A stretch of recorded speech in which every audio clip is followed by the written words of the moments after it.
ไปหลักไก่เข้ามาบ่น้อโอ้คือเล่นเลยบ่โอ้ยจัดหนักจะเต็มแล้วสินะตาหน่อยลงก่อนรับตาอธิษฐานขอพรแม่กับให้พรลูกเอาให้พรลูกเดี๋ยวเด้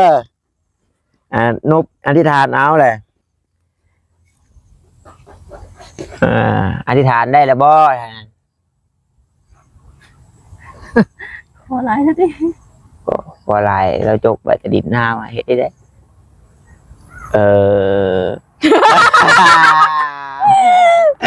ตัวคอยคือดิตัวคอยคือดิ1 2 3 4 5ใบเป็นเงินพอรัด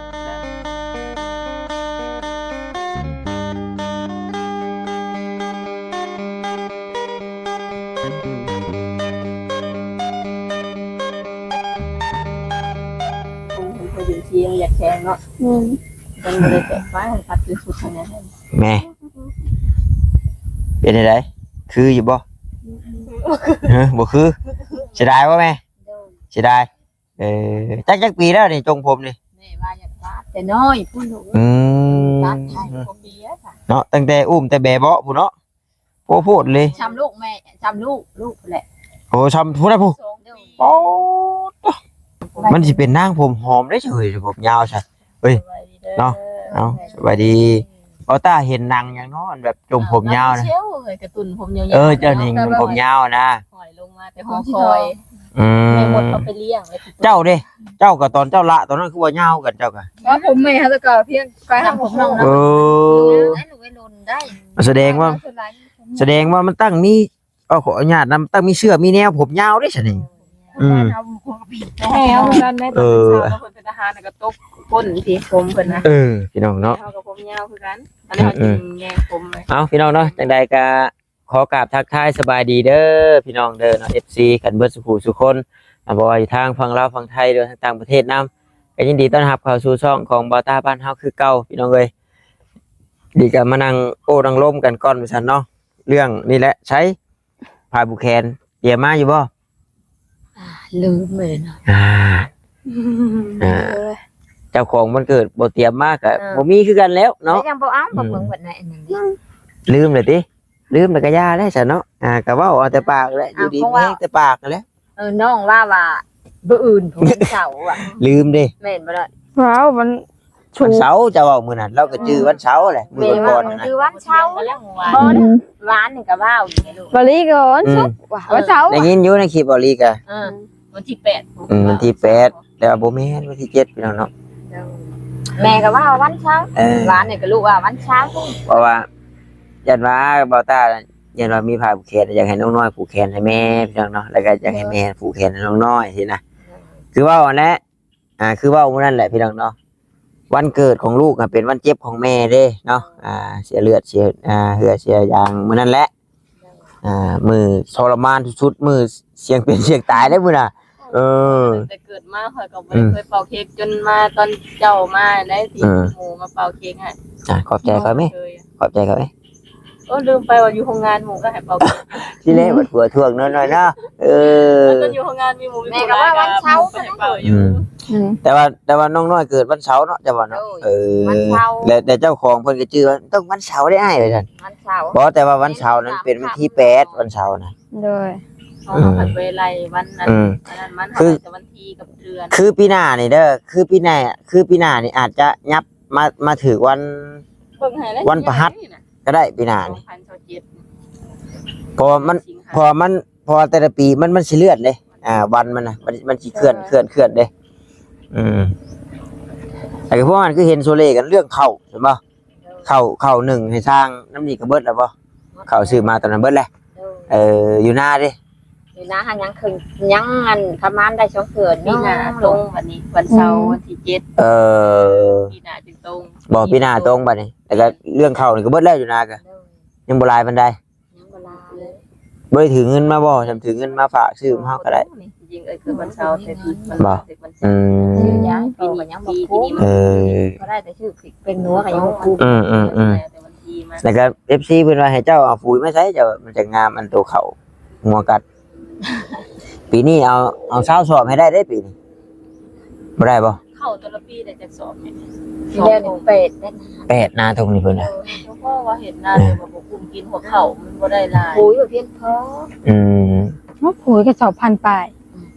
1,600 เข้า บ่แม่น1,160 บาทปุ๋ยนะ 8 ชื่อแล้วอ้ายชื่อแล้ว1,160 บาท อันนี้เมดาว แต่ก็นี่นะชื่อกันว่ายานว่าพลอีกกันแม่ยังได้กระต่ายหั่น พลก็ตกลงมาเลยว่าสิพลนั่นว่าซุปเปอร์มักดกก็ยังบ่ได้พลอยู่หั่นเคยพลอยู่บ่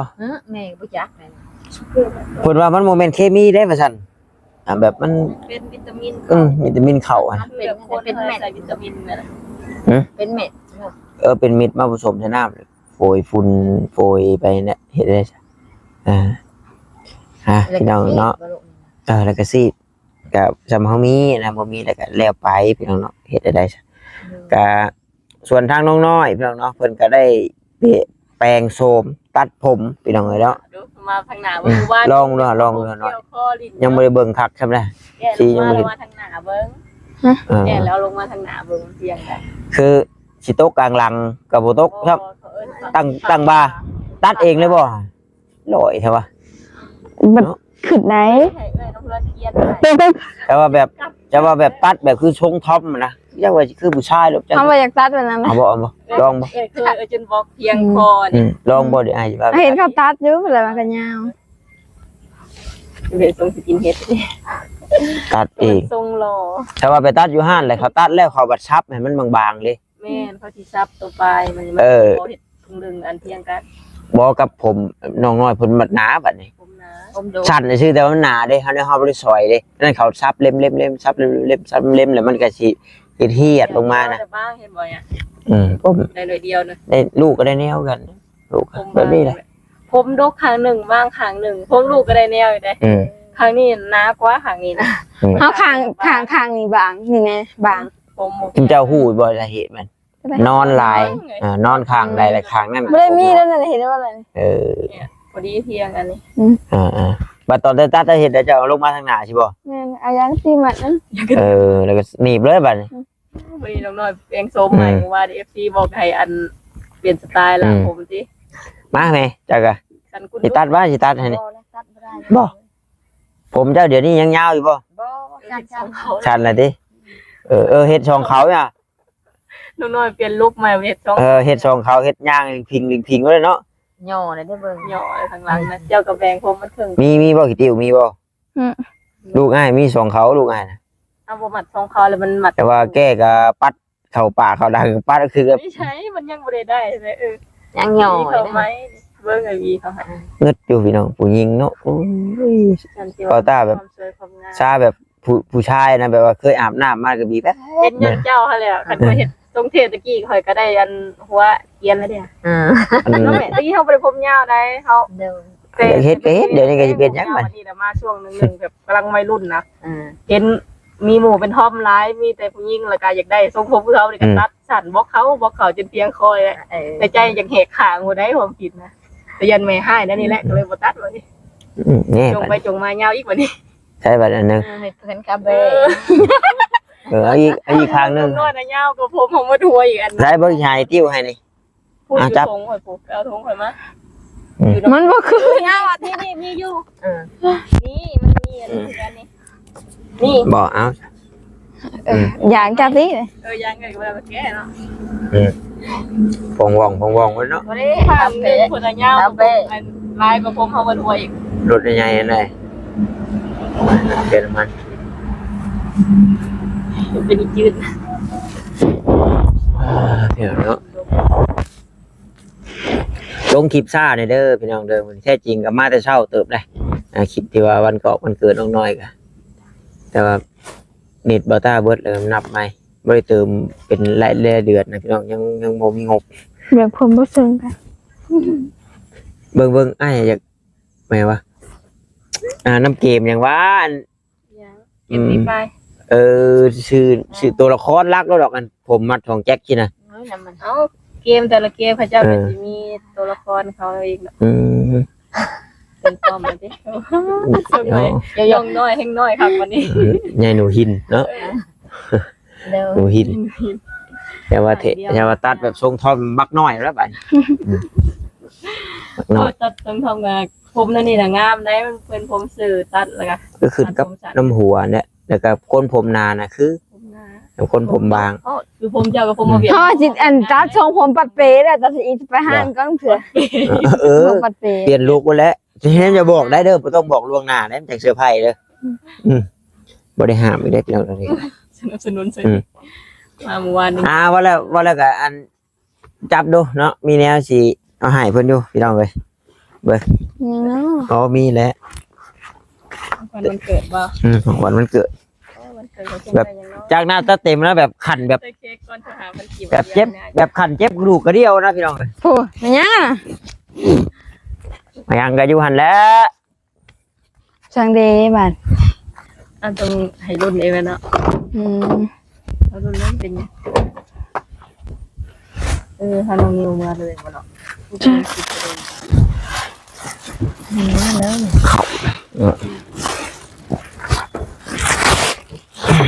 เปิดร้านบ่เฮ็ดอย่างเงี้ย ไปหลักไก่เข้ามาบ่ น้า โอ้คือเล่นเลยบ่ โอ้ยยัดหนักแกเต็มแล้วนี่นะลงก่อน โอ้ยังบ่ฮอดอยู่บ่นี่ โอ้ บ่มาผู้เดียว โอ้เบิดแล้ว เลยบ่ ตอนนั้นแล้วหนักสุดนะใหญ่เปล่าเนาะซื้อเข้าวพี่น้องเนาะก็เป็นเงินทางอ้ายกูเพิ่นเคยซอยแล้วชื่อเพิ่นอยู่บ่ชื่ออยู่บ่บาดนี้ไผเนาะเคยซื้อเข้าวชื่อหยังให้ไป อ้ายบุญศรี ผู้นั้นแหละเด้ถ้าแม่ก็แบ่งเอาเพราะว่าอ้ายเพิ่นก็บอกว่าตาอยู่ว่าเด้อให้ บ่อื่นเพิ่นได้ไหม ถ้าแม่น้องน้อยบ่มีก็ให้แบ่งของมื้อหน้ามื้อมามื้อหนึ่งมื้อกินน้ำแต่ว่ามีอยู่ก็จากป้ามันนี่กับป้าคือว่าง่ายๆคือเพิ่นซื้อให้เจ้าหั่นน่ะเพื่อไว้มาหนึ่งชูสร้างชูคนนั้นคนนี้กินนี่แหละเนาะมาที่ใดก็หนึ่งมาใครอยากก็กินก็กุ้มเดือนบ่เดือนหนึงบ่ฮอดแล้วบ่เดือนเฮาเอามาตอนนั้น ฮอดเดินเติบเลย โดนเดิมเลยเนาะ ว่าเฮาบ่ได้เกลือเป็ดเกลือไก่คือน้ำเฮือนเนาะน้ำเฮือนนี่2สอบเป็นสอบไปซีได้สอบนึงอันนี้บ่คุ้มเดือนปานใดบางเดือน แต่ก่อนน่ะเด้อพี่น้องเด้อแต่ก่อนนั้นเงิน1,000น่ะได้เข้าสอบหนึงได้เข้า50โลนะเดี๋ยวนี้บ่ได้เพราะว่า1,000มันก็มันก็600,000ปลายนึงบัดนี้สอบหนึง750,000ได้ไล่เบิ่งถ้าว่าซื้อเขตคาแถวนอกนั่นโลนึง16,000เด้ โดย ถ้าว่าน้ำโคกสีแบบบางโคกสีก็ทำเขตนอกเนี่ยก็โลนึง15แต่ก็เป็นเกรดอีกได้เข้าก็ได้ เฮาขายข้าวเปลือกโลนึงอัน 6,000 ปลายดิมาขายเป็นข้าวเปลือกทบครึ่งมาขายเป็นข้าวสารทบครึ่งแล้วเนาะ แท้จริงนั้นน้ำเพื่อนก็มีอยู่พี่น้องเนาะเพิ่นจะขายอยู่ข้าวสารนะแต่ว่ามันเป็นข้าวยันว่าข้าวบ่งามนะก็มีแต่น้ำโคกสีก็เฮาก็บ่ฮู้แล้วเฮาก็บ่ฮู้แล้วบางที่ก็บางที่เพิ่นก็ เข้ามาแต่ใช้ บางที่ก็ดำๆได้ข้าวน่ะบัดยามหนึ่งแดงๆนะเนาะ นี่แหละเพิ่นมักกันว่าเขาดำเขาแดงมันเป็นหนึ่งเพราะว่าเขาไปซื้อเขาจะขออนุญาตนำบางทีก็เป็นเขาเฮือนบุญแจกบ่เขาเฮือนดีบ่เพิ่นเอามากินทานแล้วเพิ่นก็เอาไปขายต่อแบบนี้วันนั้นเราไปซื้อมาเขาก็บ่จักจะเขามันเปื้อน น้ำพงสีนะเฮาบ่จักเด้อลังเทื่อบัดเข้าน่อง1 2น่อง3น่องแล้วเพิ่นได้ข้าวเปลือกมาเนาะเพิ่นมาสีขายนะบัดนี้เพิ่นเฮ็ดเป็นสอบแล้วเฮาก็บ่สามารถสิไปแบบว่าเขะนะแต่ว่าเพิ่นใส่กระซ้ำขายนั่นมีหลายเกรดเด้เพิ่นเฮ็ดเป็นเกรดเด้อ้ายเพิ่นคือเก่าหั่นแหละเนาะเพิ่นก็ฝากเงินมาให้1,000พี่น้อง1,100นะว่าแล้วก็เดือนเพื่อธรรมเนียมเนาะหักค่าธรรมเนียมเหลือเล็กน้อยปีกปลายมันก็ชื่อกระต้มขนมชื่อนู่นชื่อนี่คือเก่าหั่นแหละพี่น้องเนาะแต่ว่าวันนี้ส่วนวันเกิดพี่น้องเนาะส่วนวันเกิดน้องน้อยก็ถือว่าได้เป่าเค้กเป่าอย่างเรียบร้อยแล้วแหละพี่น้องเนาะทำนี้ก็ดีมุกดีใจแล้วพี่น้องเลยแต่ว่าสิจัดยิ่งใหญ่อลังการเลยกับบ่มีงบบ่มีอย่างจัดดอกพี่น้องเนาะมีแต่ว่าฝ่ายผู้คุมผู้แขนบ่มีกับบ่เป็นหยัง ขออวยพรให้อยู่ดีมีแห้งน้ำกันนี่แล้วเอ็ดได้ช่ะเมื่อกี้ รู้ว่าวันเสาร์ ว่ามื้ออื่นก็เอามาไหมเฮ้ย มาเด้อบ่ มื้ออื่นน้อยเขาไอ้ลี่มาอีกกับผูกอีกนี่มันยังบ่ได้เบิดเลยทีมงานยังบ่ได้เบิด ดูถ่ายลงชื่อนี่ก็ละ ถือมาไว้ยันว่าแบบผู้นั้นผู้นี้ถามนะเจ้าว่ายังจะคนยังบ่ได้มายังหลายคนอยู่เด้เป็นว่าต้องมีเธอภายวันเกิดย้อนหลังแม่นบ่นี่ คำเจ้าว่ามา จังว่าไอ้ลีจะไปมุกแล้วบ่มา มีพาแม่ไป ไอ้ลีจะไปมุกมื้อนี้เนาะแม่เฮ็ดยังออกอยู่บ่แต่ยังออกอยู่พา FC เพิ่นเข้าป่าเข้าดอนหน่อย ชวนไปคนน้องไปบวชอยู่แล้วเห็นเพิ่นเอามาขายเพิ่นว่าเห็ดละงกออก บ่ ให้ละง เออนี่แหละงูติเนาะจะจับกล้องให้นี่จักหน่อยเนาะสิให้อันลูกกับแม่เพิ่นนั่งเฮียงกันใกล้ๆกันเนาะโอ้น้องน้อยก็อธิษฐานแหละอธิษฐานให้น้องน้อยอธิษฐานแม่เลยน้องน้อยก็อธิษฐานได้แล้ววันเกิดเนาะมื้อนั้นขอยังจะแม่มื้อน่ะ ที่นั่น จะบอกจะยังให้น้องน้อยมึงไหมลืมเลยบ่ ไม่หน่อย เห็นว่าจกใบตาดินหน้ามาได้พี่น้องเนาะกันเป้าหยอกกันนี่แหละพี่น้องเลยใช่ไหมนะน้อย เด้ เสียงไว้ผมได้ยินบ่เนาะเสือบังเฮ้อันนี้เป็นตัวนอกไม้อ้ายมันบริดีคือของเขาน้องนิวได้ชัมชิเก้มือคือพูดได้พี่น้องเป็นผูกให้บ้านนี่มันถุงไทยบริมีจะเฉียนเบิ้งแต่เจ้าบอต้ามักเชื่องไว้อยู่เลยฝ่ายบุกบุกเขตบดคักบดเน่ดิเจ้ามีเลยหน่อยติเขา รู้ว่าวันเช้าแล้วได้ไหม หาหีตรงนั้นพีมีเนาะมามีสักพี่น้องเลยบดคักอะไรอันนี้ก็จักเมนยังเลย ย่าน่ะ โอ้ถูกมันหอมแน่ โอ้ หอมกินขึ้นดังช่วยกันผงไม้จันพี่น้องเนาะผงไม้จันจากที่บ่ไม้จันไม้หอมนะหอมเนาะบ่มีพี่น้องเลยบ่มีมีแต่รับตาแล้วน้อยรับตาอธิษฐานขอพรแม่ก็ให้พรลูกเอาให้พรลูกเดี๋ยวเด้อนบอธิษฐานเอาเลยอธิษฐานได้แล้วบ่ ขอหลายซะดิ พอลายแล้วจกไปจะดินหน้ามาเฮ็ดได้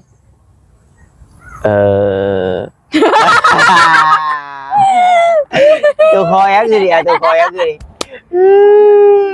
ขอเงินบ่คือขอยักษ์บ่พบจริงอ่ะ ร่างกายแข็งแรง เงินเดียวไม่ได้ขอบ่ บ่ได้บ่ โอ้ยไม่ได้ขอเอาใช่ไหมเนาะไม่ได้ขอเอาจังเนาะอันนี้นั่นเป็นเงินอันเบิ่งเนาะ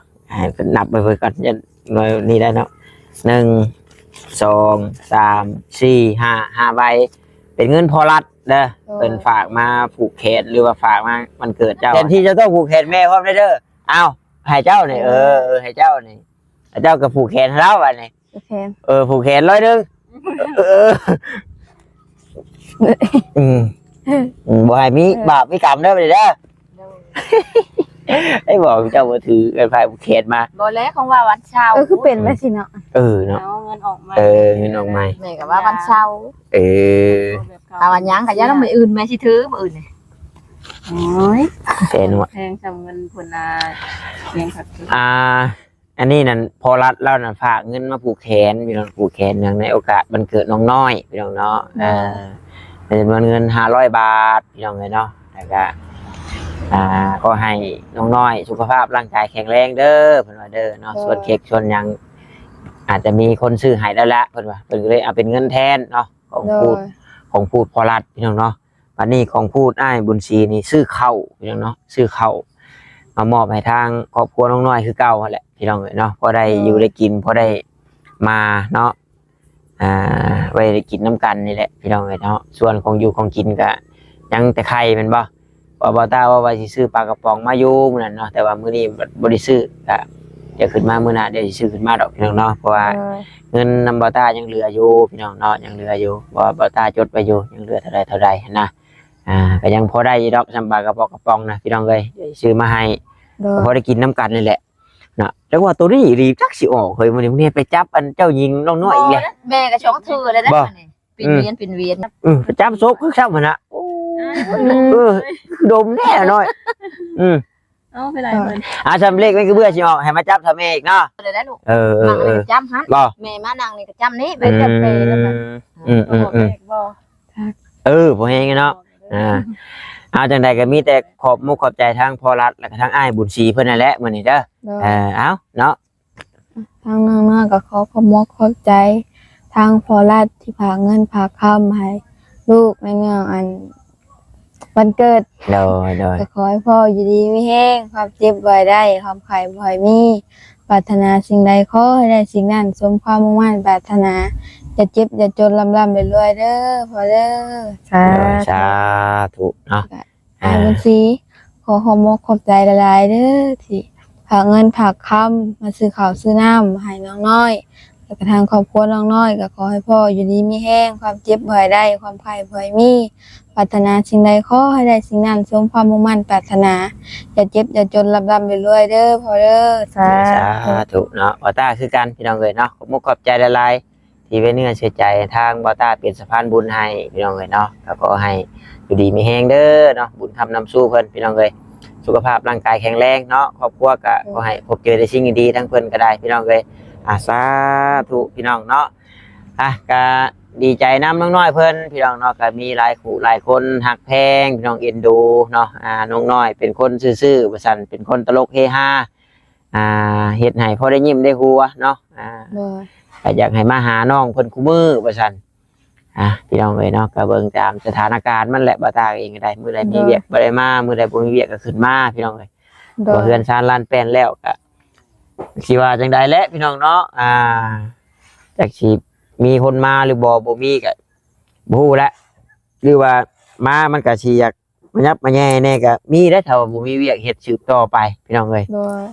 สาเห็นแต่ละเคสดอกแต่ว่ามีบ้านมีเฮือนมีอยู่มีกินแล้วก็เพิ่นก็อยากห่างๆนอกจากสิว่าสิมีคนซัพพอร์ตหรือว่ามีคนแบบว่าคอย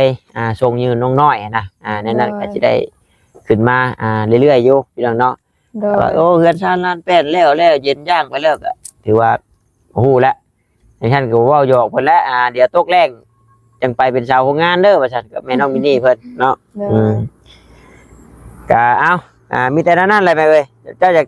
ตักแบงของหน้าก็ตักเด้อบอกมือใหม่บ่มอบให้ได้บัดเป็นของเจ้าได้มาจันเนาะเบิ่งถ่ายรูปมันให้อ้ายพอเพิ่นเบิ่งก่อนพี่น้องเนาะบ่แล้วแฮงมักว่าบ่ตาถ่ายรูปบ่งามเนาะคักได้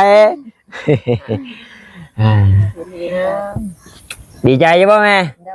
น้องน้อยเด้ดีใจแฮงบ่